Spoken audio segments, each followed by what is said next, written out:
नमस्कार सबैलाई। आज हामी ग्रीन हाउस इफेक्टको बारेमा जान्न गइरहेका छौँ। ग्रीन हाउस इफेक्ट भनेको चाहिँ के हो, यसको बारेमा। ग्रीन हाउस इफेक्ट चाहिँ क्लास 8, 9, 10 प्लस हायर क्लासको लागि पनि एकदमै इम्पोर्टेन्ट टपिक रहेको छ। या तपाईँले कुनै एसेजहरू लेखिराख्नु भएको छ, एसे या फ्री राइटिङको लागि पनि एकदमै इम्पोर्टेन्ट टपिक रहेको छ ग्रीन हाउस इफेक्ट।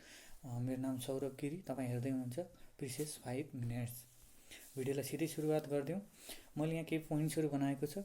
यसलाई चाहिँ हजुरले स्क्रिनसट गरेर चाहिँ आफ्नो मोबाइल या ल्यापटपमा राख्न सक्नुहुन्छ, जसले गर्दाखेरि हजुरलाई नोट्सहरू बनाउँदाखेरि या पोइन्ट्सहरू क्रिएट गर्नको लागि चाहिँ एकदमै हेल्पफुल हुने गर्दछ। र मैले यहाँ केही पिक्चरहरू पनि राखेको छु।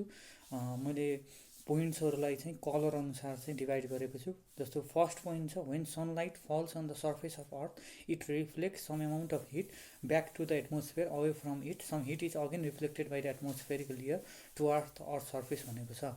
अब यसलाई बुझाउनको लागि चाहिँ मैले पिक्चरको हेल्प लिन्छु। जस्तो यहाँ हजुरले अर्थ देख्न सक्नुहुन्छ, सोलर रेडिएसन। अब सनबाट चाहिँ डिफ्रेन्ट खाले रेडिएसन्सहरू आउँछ, जसमा चाहिँ कस्मिक रेडिएसन्स, अल्ट्राभायोलेट रेडिएसन्स, अनि हजुरको इन्फ्रारेड रेडिएसन्स भन्ने भिजिबल रेजहरू रेडिएसन्सहरू पनि आउँछ।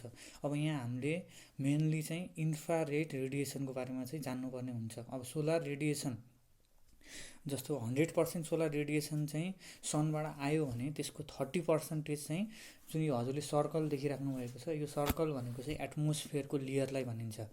अर्थको सर्फेस र यो सर्कलको बिचको जति पनि भाग छ, यसलाई हामीले के को लागि रिप्रेजेन्ट गरिरहेको छौँ भन्दाखेरि एटमोस्फियर। अब एटमोस्फियर भनेको के, layer of air around the earth surface, त्यसलाई चाहिँ हामी एटमोस्फियर भन्छौँ।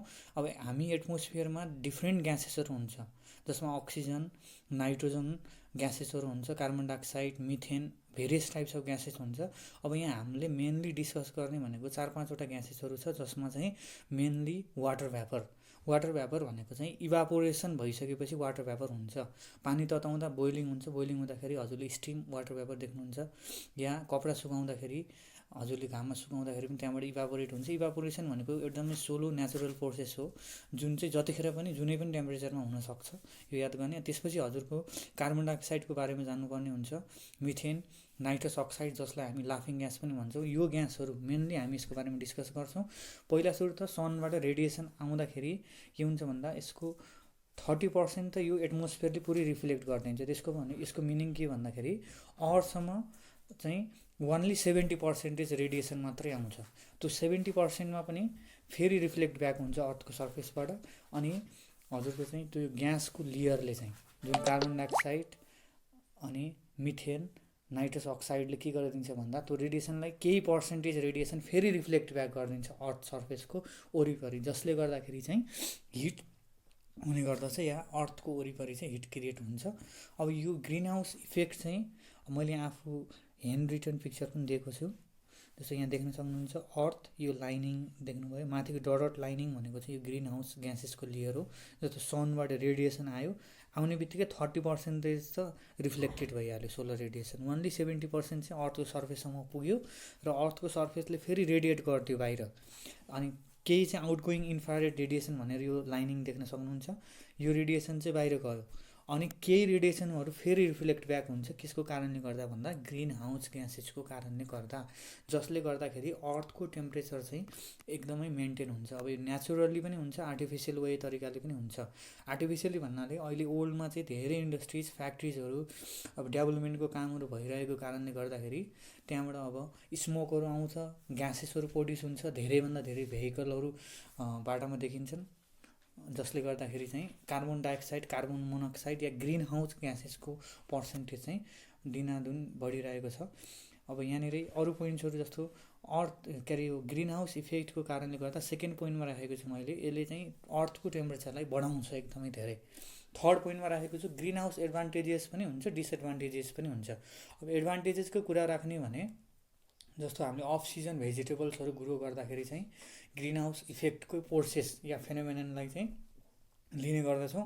डिसएडभान्टेजेस भनेको चाहिँ ग्रिन हाउस इफेक्ट या ग्रिन हाउस ग्यासेसहरू बढ्दै गयो भने अर्थको टेम्परेचर पनि बढ्छ, जसले गर्दाखेरि के हुन्छ भन्दा नर्थ पोल र साउथ पोलमा भएको आइसहरू मेल्टिङ हुन्छ, जसले गर्दा सी लेभल चाहिँ बढ्छ। सी लेभल भन्नाले वाटरको लेभल चाहिँ बढ्छ, जसले गर्दाखेरि इन्डोनेसिया या जुन कन्ट्री चाहिँ सी लेभलको एकदमै नजिक छन् तिनीहरू कन्ट्री चाहिँ डेन्जरमा रहने सम्भावना हुन्छ या डुब्न सक्छन्।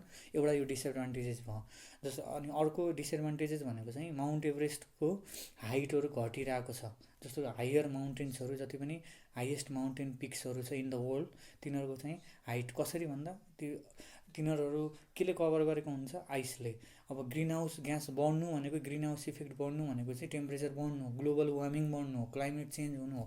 जसले गर्दाखेरि चाहिँ के हुन्छ भन्दा त्यो आइस मेल्ट हुन्छ, जसले गर्दाखेरि फेरि सी लेभल नै अब अन्तिममा त्यो मेल्ट भएर रिभरमा मिक्स हुन्छ, रिभरबाट अन्तिममा ओसियनमै गएर मिक्स हुने भएको कारणले गर्दा सीको लेभल पनि बढ्ने गर्दछ। अर्को मैले चाहिँ यो पिङ्क कलरको पोइन्टलाई चाहिँ फोकस गर्न चाहे।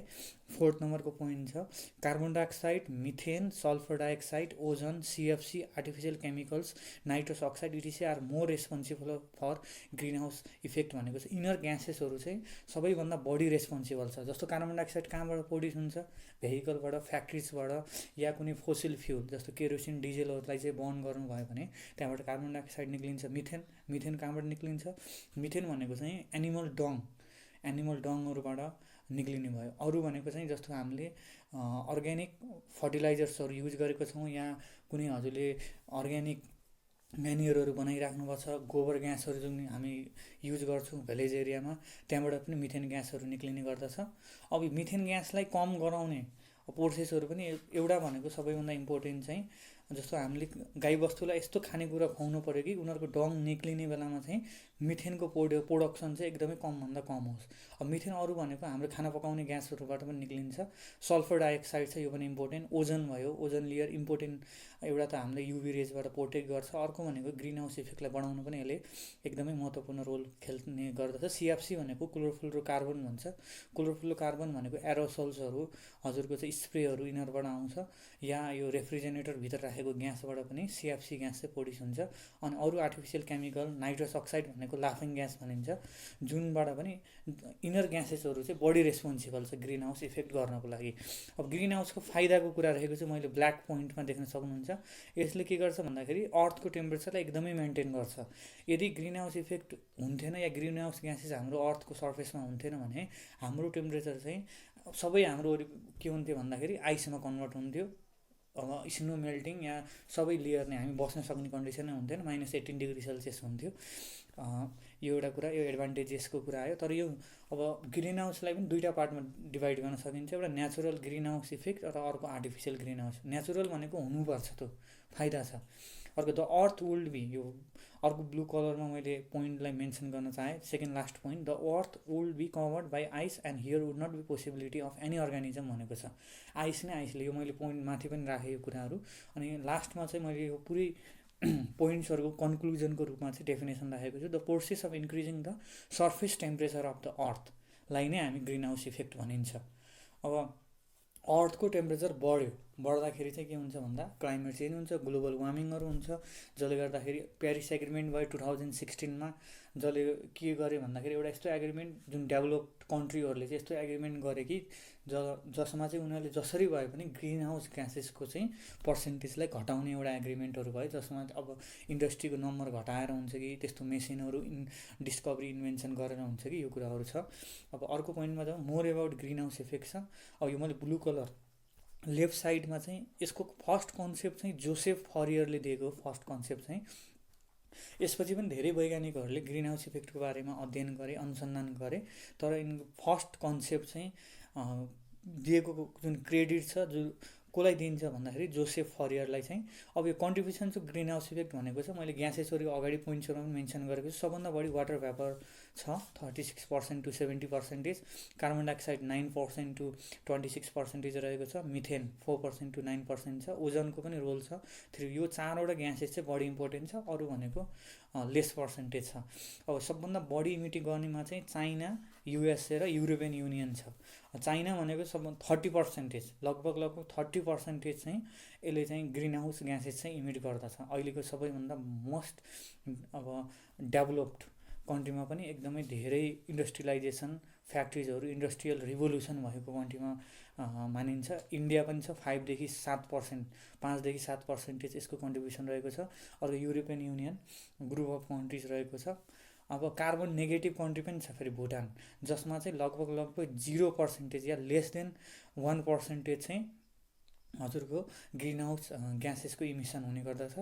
अब सबै कन्ट्रीहरूले अब कन्क्लुजनको पोइन्टमा मैले के भन्न चाहेँ भन्दा ग्रिन हाउस इफेक्टलाई घटाउनको लागि चाहिँ हामीले अब ट्रिटी साइन गरेर मात्र हुँदैन कि त्यसमा इम्प्लिमेन्टेसन पनि गर्नु पर्यो। जुन डेभलप कन्ट्रीहरूले जति पनि फ्याक्ट्रिजहरू इन्डस्ट्रीबाट आएका स्मोकहरू छ त्यसलाई कन्ट्रोल गर्नु पऱ्यो, ओल्ड भेहिकलहरूलाई चाहिँ रिप्लेस गर्नु पऱ्यो। अनि अर्को कुरा भनेको चाहिँ बिजुलीबाट चल्ने गाडीहरू चाहिँ त्यस्तो इन्भेन्सन गर्नु पऱ्यो। यही कुराहरू रहेको छ। यही नै बेसिक कन्सेप्ट रह्यो।